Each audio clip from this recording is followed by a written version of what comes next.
2027 या वर्षासाठी देशाच्या मुख्य न्यायाधीशपदी न्यायमूर्ती बेंगळुरू वेंकटरमैया नागरत्न उर्फ बी नागरत्न यांची नियुक्ती होईल आणि त्यांच्या रूपाने देशाला पहिल्या महिला मुख्य न्यायाधीश मिळतील.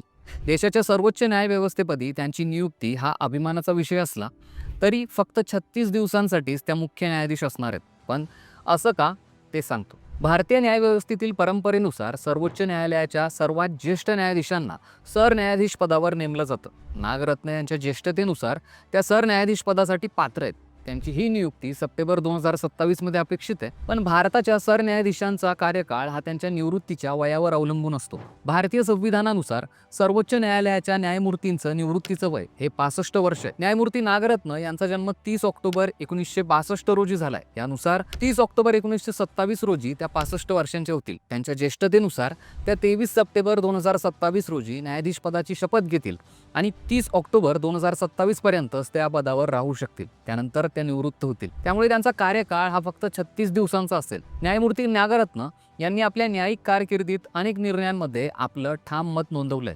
सोशल मीडिया आणि डिजिटल माध्यमांचं नियमन करण्यासाठी कायदा तयार करण्याची गरज त्यांनी व्यक्त केली होती.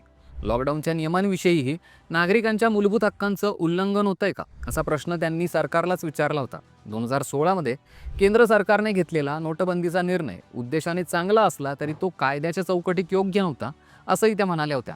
यातूनच त्यांचा स्वतंत्र आणि धाडसी दृष्टिकोन दिसतो. भारताचे 19वे सरन्यायाधीश ES व्यंकटरमैया यांच्या त्या मुलगी त्यांनी 1987 मध्ये वकील म्हणून काम सुरू केलं आणि कर्नाटक उच्च न्यायालयात अनेक वर्ष वकिली केली. 2008 मध्ये त्या कर्नाटक उच्च न्यायालयाच्या अतिरिक्त न्यायाधीश झाल्या. 2010 मध्ये त्या कायमस्वरूपी न्यायाधीश बनल्या. 2021 मध्ये त्यांची भारतातल्या सर्वोच्च न्यायालयाच्या न्यायाधीश म्हणून नियुक्ती झाली.